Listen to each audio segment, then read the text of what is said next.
warahmatullahi wabarakatuh. Alhamdulillahirrabbilalamin. Wassalatu wassalamu ajmain. Pertama-tama, marilah kita ucapkan puji dan syukur atas kehadiran Allah Subhanahu wa Ta'ala, di mana atas berkat dan rahmatnya saya bisa menyelesaikan tugas proyek analisis data survival ini. Di mana langsung saja judul tugas proyek saya adalah analisis kelangsungan hidup pasien kanker paru-paru. Nah, sebelum mulai untuk mempresentasikan, saya akan memperkenalkan diri terlebih dahulu.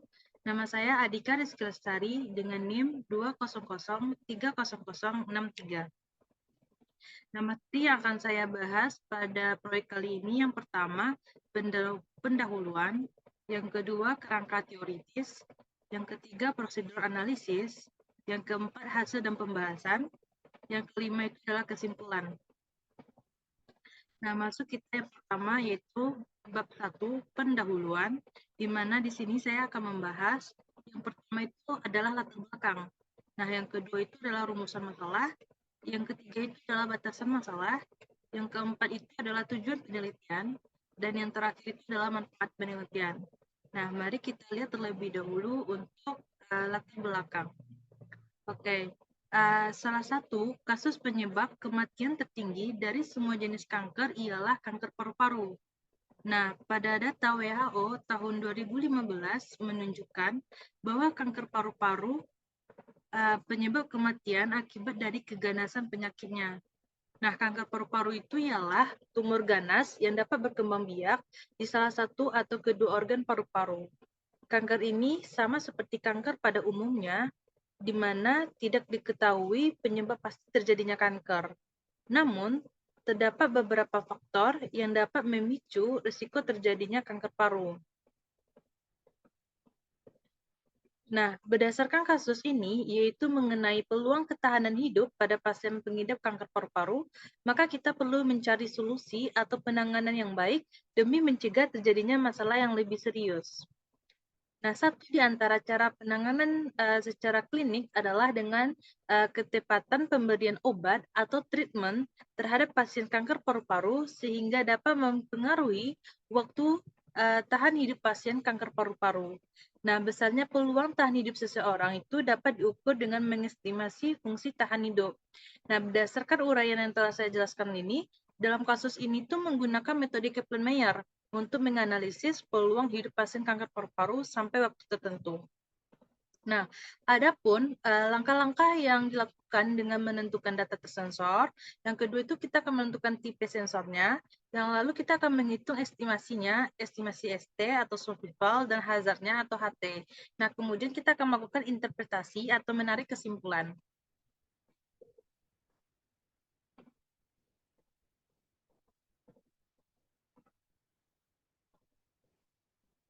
Nah, selanjutnya setelah latar belakang, kita akan melihat yang kedua itu adalah rumusan masalah. Nah, berdasarkan latar belakang yang telah diuraikan di atas, maka kita akan memperoleh rumusan masalah pada kasus ini, yaitu bagaimana menganalisis peluang terhadap ketahanan hidup pasien kanker paru-paru dengan menggunakan metode Kaplan-Meier. Nah, adapun yang ketiga yang akan kita bahas itu adalah batasan masalah. Nah, data yang digunakan itu saya ambil dari Kaggle dengan judul Survival Analysis of Lung Cancer Patients. Nah, di sini tertera yaitu link untuk datanya. Nah, jadi untuk membuat proyek ini, saya mengambil jurnal berjudul Analisis Survival pada data sensor tipe 1 dengan metode Kaplan-Meier, di mana di jurnal ini tuh membahas tentang kanker paru-paru dengan data yang saya ambil dari Kaggle. Nah, selanjutnya setelah latar belakang, rumusan masalah, selanjutnya itu adalah tujuan dari penelitian. Nah, yang pertama itu adalah untuk mengetahui hasil estimasi peluang terhadap ketahanan hidup pasien kanker paru dengan menggunakan metode Kaplan-Meier. Nah, yang kedua itu adalah menjelaskan analisis tahan hidup penderita kanker paru menggunakan metode Kaplan-Meier. Oke. Nah, selanjutnya itu adalah manfaat penelitian. Nah, manfaat penelitian di sini ada dua. Yang pertama itu bagi penulis dan yang kedua itu bagi pembaca. Nah, bagi penulis itu dapat mengembangkan ilmu pengetahuan dalam bidang statistika dan kesehatan.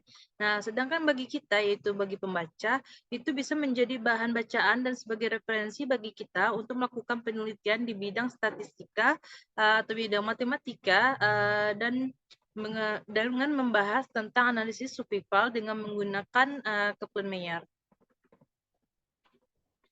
Oke, masuk kita yang ke bab 2, yaitu adalah kerangka teoritis.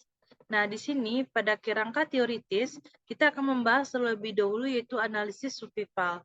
Nah, apa sih analisis survival itu? Nah, survival itu adalah ketahanan atau kelangsungan hidup suatu individu. Sedangkan analisis survival itu adalah sebagai analisis waktu kejadian atau time to event analysis, di mana waktu saat terjadinya suatu event yang diinginkan disebut dengan failure time atau survival time. Nah, waktu dapat dinyatakan dalam hari, minggu, bulan, tahun, dari awal mulai dilakukan pengamatan terhadap seorang individu sampai terjadinya suatu peristiwa pada individu tersebut. Nah, pada proyek kali ini yaitu menggunakan waktu dalam hari. Nah, selain itu, usia individu juga dapat dinyatakan sebagai waktu ketika suatu event terjadi, sedangkan event itu dapat dinyatakan berupa kematian, munculnya suatu penyakit, kemudian penyakit sesaat setelah dioperasi, atau beberapa hal yang dapat terjadi terhadap seorang individu. Nah, lanjut kita membahas tentang fungsi survival. Nah, fungsi survival itu adalah disebut sebagai peluang tahan hidup sampai waktu tertentu atau kemungkinan seseorang individu dapat bertahan hidup lebih dari waktu T. Nah, rumus dari fungsi survival itu adalah ST sama dengan 1 dikurangi FT. Nah, fungsi survival dapat diestimasi dengan menggunakan dua metode. Yang pertama itu ada namanya metode parametrik dan yang kedua itu ada namanya metode non parametrik. Sedangkan metode Kaplan-Meier ini yaitu masuk ke metode non parametrik. Oke, selanjutnya itu adalah fungsi hazard. Nah, fungsi hazard itu didefinisikan sebagai tingkat kegagalan pada waktu T dengan syarat individu bertahan atau survival sampai waktu T. Nah, rumusnya adalah HT sama dengan FT per ST atau estimasi peluang kematian individu merupakan hasil bagi jumlah individu yang kita lambangkan dengan DJ yang meninggal bagi jumlah individu yang bertahan hidup.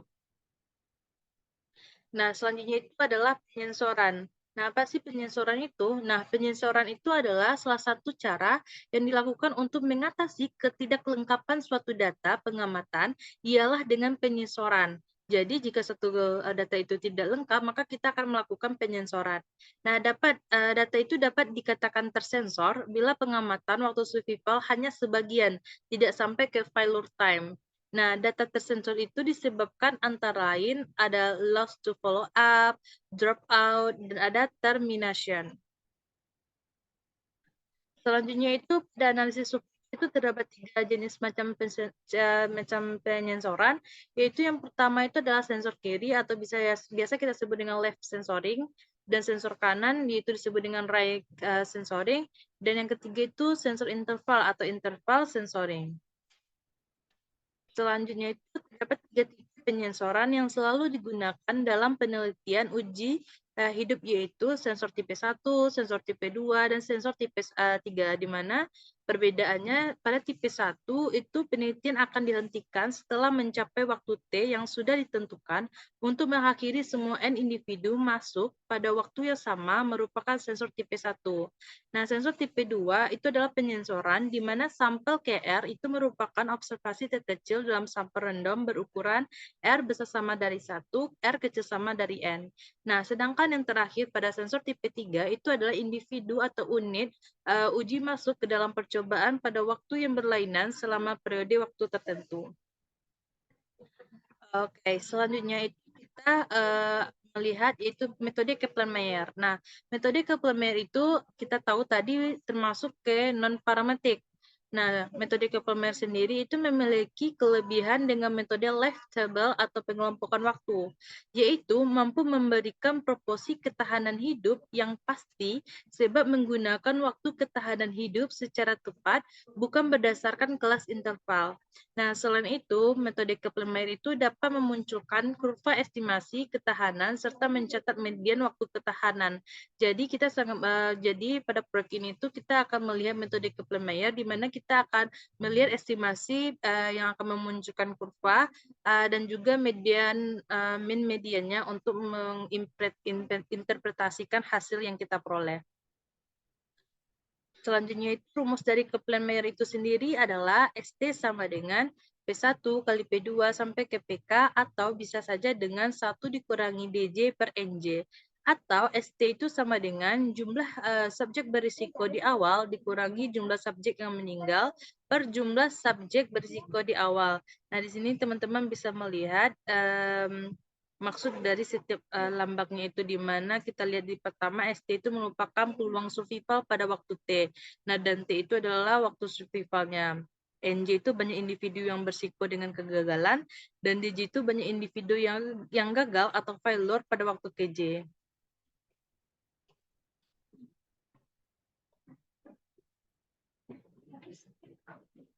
Baiklah, masuk kita ke prosedur analisis, di mana yang akan kita bahas pertama itu adalah merumuskan masalah, yang kedua itu mengumpulkan data, yang ketiga itu penyensoran data, yang keempat itu estimasi dengan metode Kaplan-Meier, dan yang terakhir itu akan kita lihat penarikan kesimpulan. Nah, masuk ke bab 4, yaitu merumuskan masalah.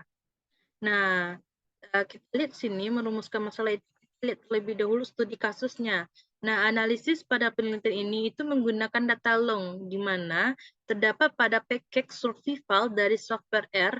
Nah, data long itu adalah lama hidup pasien kanker paru-paru yang dimiliki oleh data kanker paru North Central Center Treatment Group atau NCCTG. Di sini studi kasus ini di sini bisa tertera yaitu lung dan survival, di mana saya ngambil data yang di Kaggle itu juga yaitu lung survival cancer, atau di situ datanya itu dari NCCTG. Nah, di situ teman-teman bisa melihat nanti jika mau melihat datanya. Selanjutnya itu adalah variabel yang digunakan diantaranya itu waktu, status, jenis kelamin. Nah, pada NCCTG itu memiliki banyak variabel. Nah, di sini kita akan mempersempitnya sesuai dengan jurnal yang kita dapatkan, yaitu kita akan mengambil waktu, status, dan jenis kelamin saja.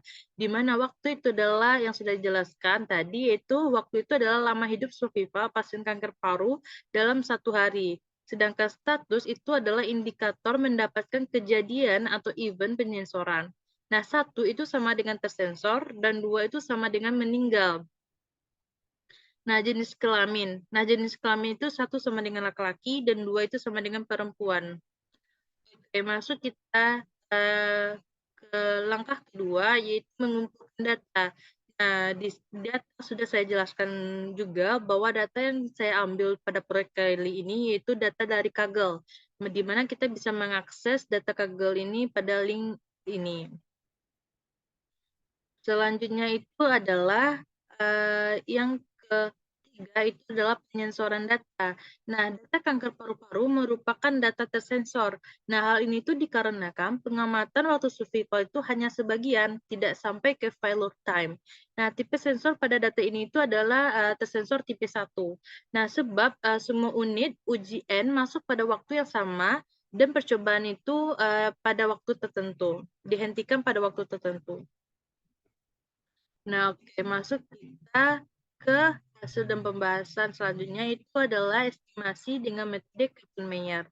Nah, bagaimana estimasinya dengan menggunakan metode Kaplan-Meier? Di sini kita akan memisahkan atribut yang tidak digunakan atau dipakai. Nah, teman-teman bisa melihat di sini. Yang kedua itu adalah membuat kolom terpisah untuk event of interest date dari kolom status, di mana status 1 itu kita maka matinya itu sama dengan 0, dan status 2 itu maka mati sama dengan 1. Di sini kita akan melakukan pembuatan kolom date itu sendiri dengan memisahkan jika status 1 maka matinya 0 dan status 2 maka matinya 1. Nah, lanjut diperolehlah hasil tabel di sini. Nah, di sini bisa teman-teman lihat bahwa tabelnya. Nah, sebelum saya menjelaskan tabel ini, saya akan terlebih dahulu akan melihatkan ke teman-teman itu adalah Excel-nya. Ya, bagaimana cara mendapatkan yaitu datanya.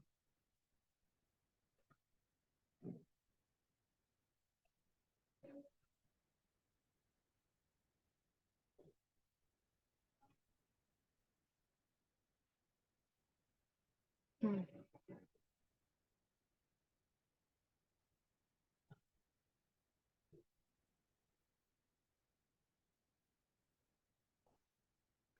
Baiklah, di sini sudah tertera, yaitu adalah data yang saya ambil dari Kaggle. Teman-teman bisa membuka link dari Kaggle tersebut dan muncullah data seperti ini.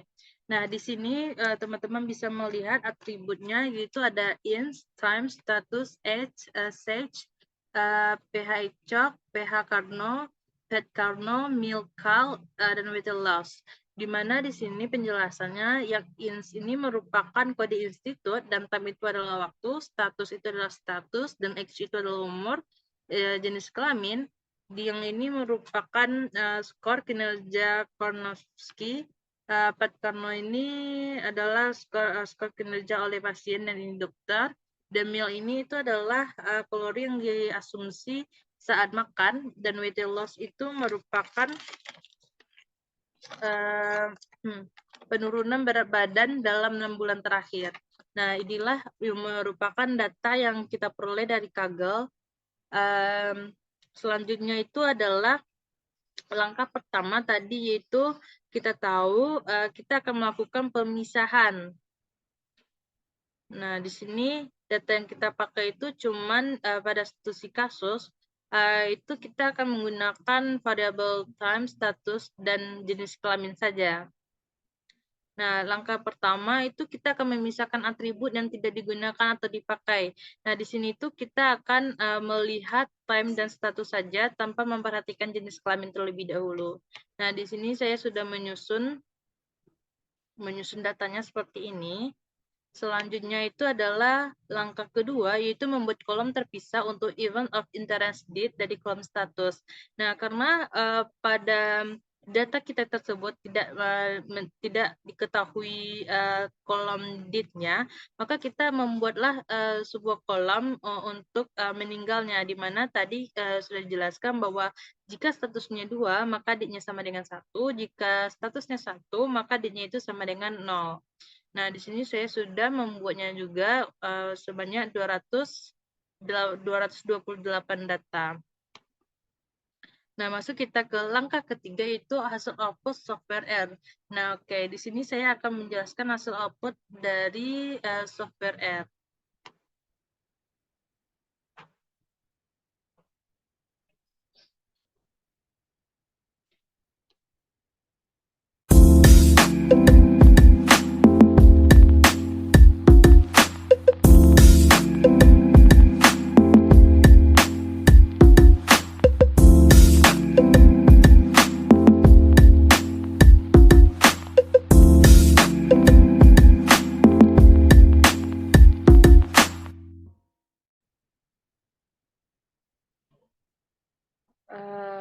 Baiklah, di sini saya akan memperlihatkan program dari software R. Di sini saya menggunakan software R untuk membuat interpretasi estimasi dari metode Kaplan-Meier. Nah, di sini kita bisa melihat yang saya buat. Di sini kita akan membaca file kanker paru read CSV, di mana datanya itu dalam bentuk CSV. Nah, di sini tempat kita menyimpan data, dan jangan lupa kita akan membuat hit sama dengan true set sama dengan tanda kutip ini merupakan supaya ini itu berjalan. Nah, selanjutnya itu satu berarti tidak ada kejadian selama masa penelitian atau sensoring, dan dua itu berarti kematian terjadi.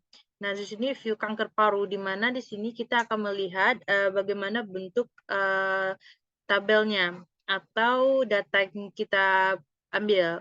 Selanjutnya names kanker paru-paru. Nah, names-nya itu adalah bentuk nama dari tabelnya itu. Selanjutnya kita melakukan library survival, di mana ini rumus dari Kaplan-Meiernya itu, di mana satu itu merupakan tidak ada variabel X di data kita, dan KM itu adalah default yang ada di R. Selanjutnya ini adalah summary KM model. Dari sini itu kita tahu median dan CI confidence interval. Nah, selanjutnya itu adalah integer sama dengan F kalau kita tidak mau menampilkan koefisien interval, dan con in sama dengan T kalau kita mau menampilkan koefisien interval.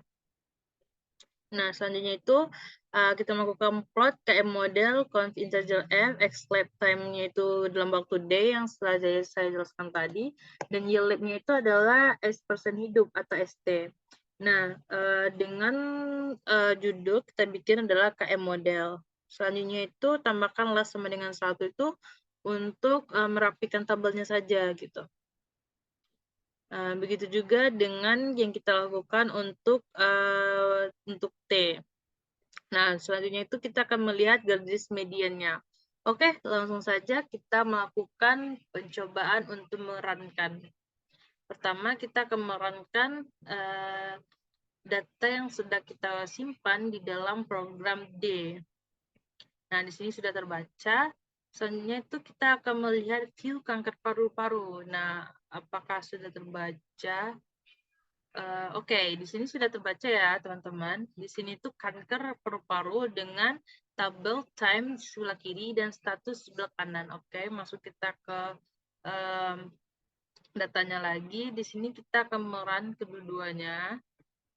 Nah, di sini tertulis bahwa tabel yang di sebelah kiri itu merupakan tabel time, dan tabel yang di sebelah kanan itu merupakan tabel status. Nah, selanjutnya itu kita akan melakukan library survival. Nah, selanjutnya itu adalah KM model survival time status, di mana satu itu merupakan tidak ada variabel X dari data kita. Ini kita run.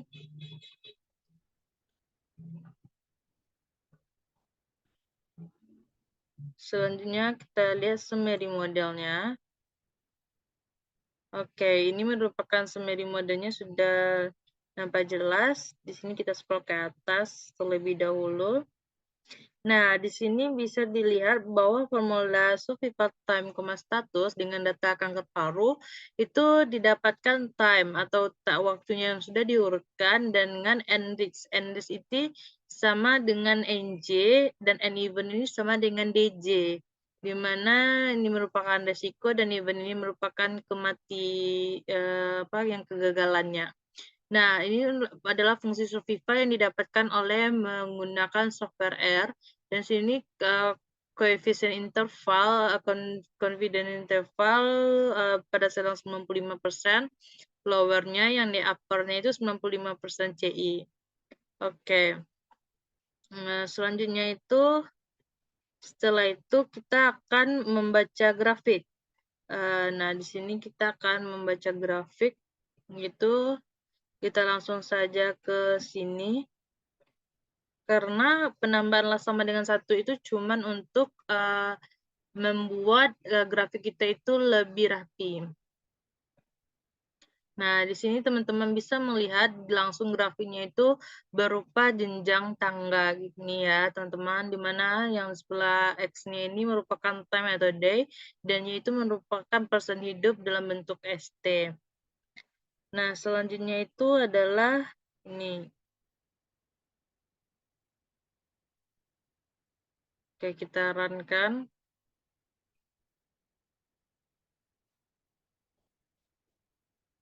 Selanjutnya, ini juga akan kita run-kan, di mana kita akan memberi warna ungu, supaya terlihat kurva kita itu lebih menarik.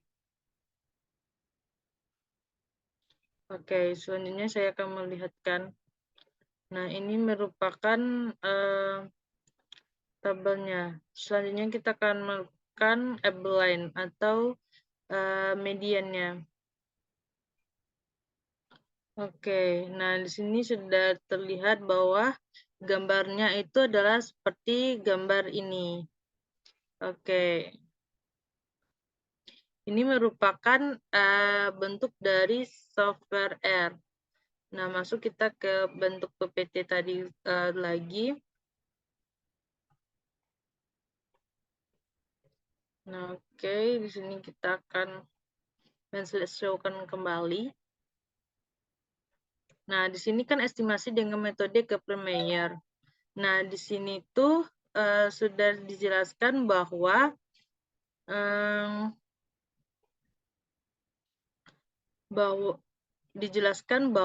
time itu sudah diurutkan sampai ke 883 yang seperti yang sudah dijelaskan di program R tersebut. Nah, di sini tuh saya singkat saja karena tidak termuat untuk dimasukkan ke PPT. Dan tabel sini tuh merupakan NDIS atau NJ, N-Event atau DJ, dan survival. Nah, untuk mendapatkan survival ini juga bisa menggunakan secara manual, yaitu 1 dikurangi DJ per NJ, di mana kita lakukan 1 dikurangi DJ-nya itu adalah 1 dibagi dengan NJ-nya itu 228, maka akan menghasilkan 0,9956. Nah, sedangkan untuk mendapatkan hazardnya itu 1 dikurangi dengan survival-nya, maka didapatkanlah 0,0040. Nah, untuk lebih jelasnya, di sini saya akan memperlihatkan yaitu Excel-nya.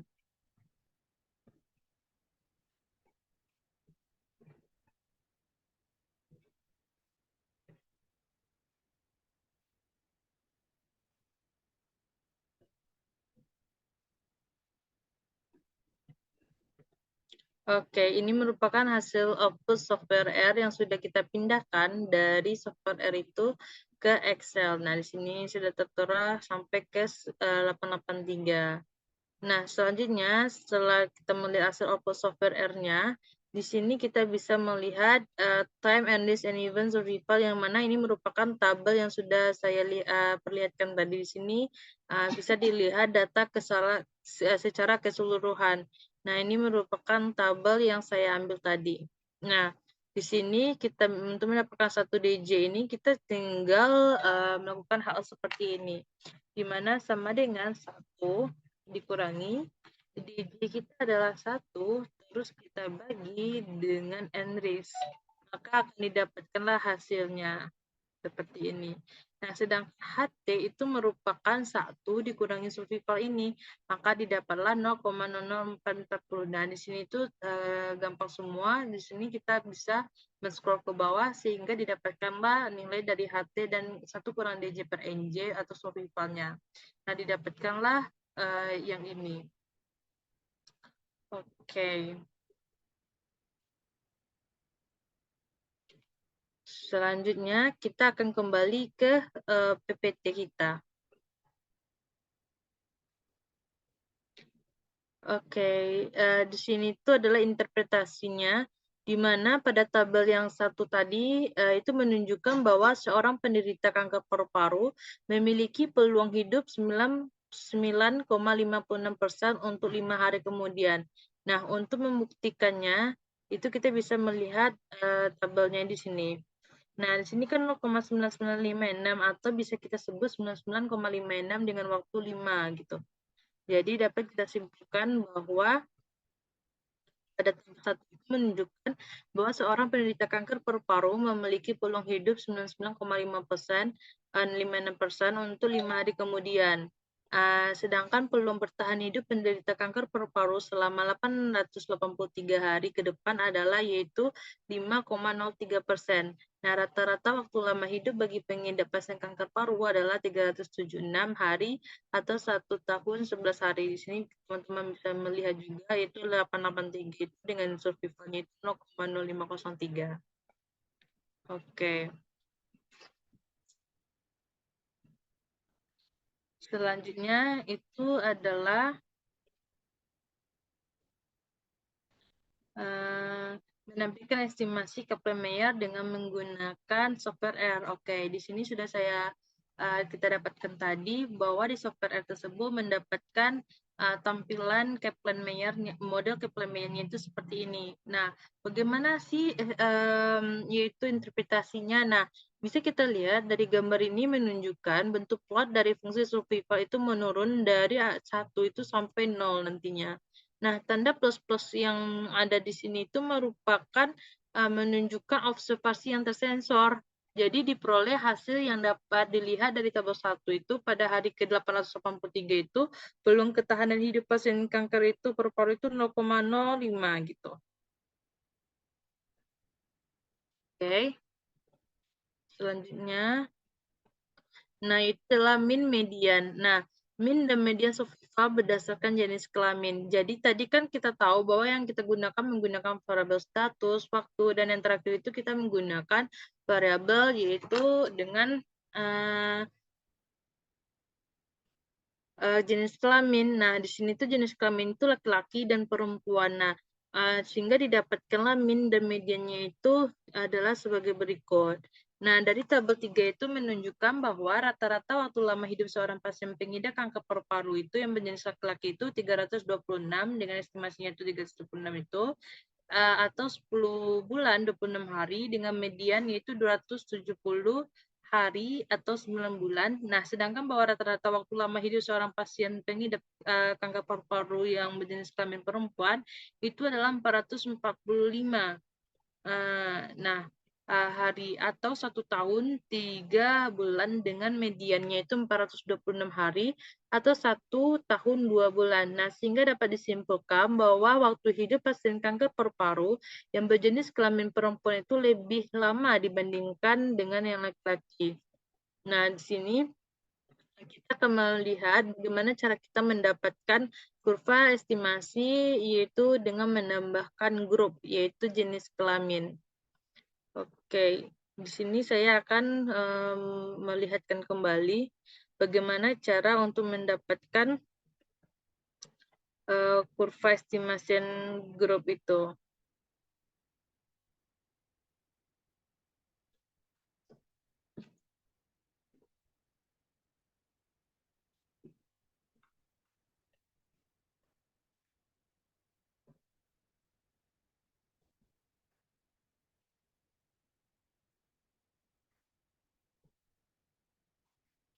Oke, di sini sama halnya dengan yang kita lakukan tadi, di sini saya merubah baca filenya itu dalam kanker paru-paru 2. Karena apa? Karena di sini kita sudah menambahkan variabel yaitu grup, yaitu jenis kelamin.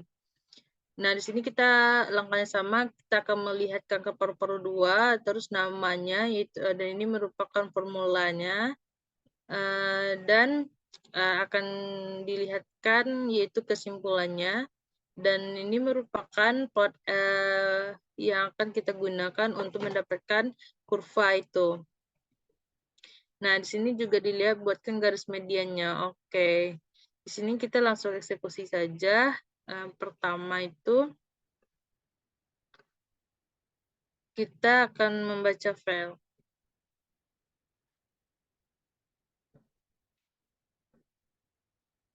Oke, kita run. Nah, selanjutnya itu kita akan melihat view kanker paru-paru 2. Nah, di sini tuh kita akan melihat gambaran file yang kita masukkan ke Excel dalam bentuk CSV itu ada time, dan ada status, dan ada group.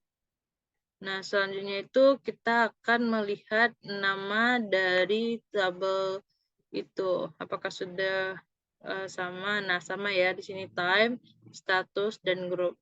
Nah, selanjutnya itu library survival. Kita runkan. Terus di sini kita runkan juga. Di sini kita melakukan summary model. Terus didapatkanlah summary modelnya itu seperti ini. Nah, di mana di sini sedikit perbedaan. Di sini grupnya sama dengan 1 karena kita tahu bahwa jenis kelamin perempuan dan laki-laki itu 1 dan 2. Maka di sini itu terdapat grup 1 dan grup 2. Ini grup 1 dan grup 2 di sini. Oke. Selanjutnya itu kita langkah-langkah ini merupakan langkah-langkah formula untuk mendapatkan kurva estimasinya. Oke, langsung saja kita melihat kurva estimasinya. Sarankan. Oke, di sini bisa teman-teman lihat ada warna biru dan ada berwarna merah. Oke. Selanjutnya kita akan memberi warna. Oke. Kita lihat lagi. Nah, di sini sudah selesai ya bahwa gas putus-putus dan positif itu merupakan tersensornya. Selanjutnya itu adalah garis tengah. Di sini kita gambarkan dengan warna hijau. Oke, inilah merupakan KM model kita. Kita masuk lagi ke PowerPoint.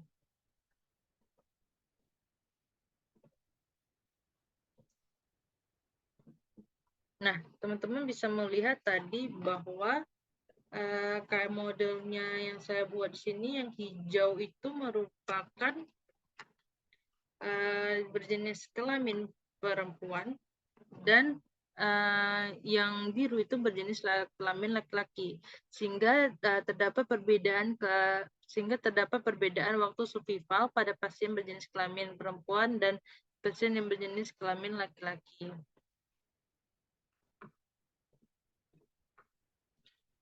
Selanjutnya itu masuk kita ke bab 5, yaitu adalah kesimpulan. Nah, dilihat hasil data itu dapat disimpulkan bahwa seorang pengidap kanker paru-paru memiliki peluang hidup 99,56%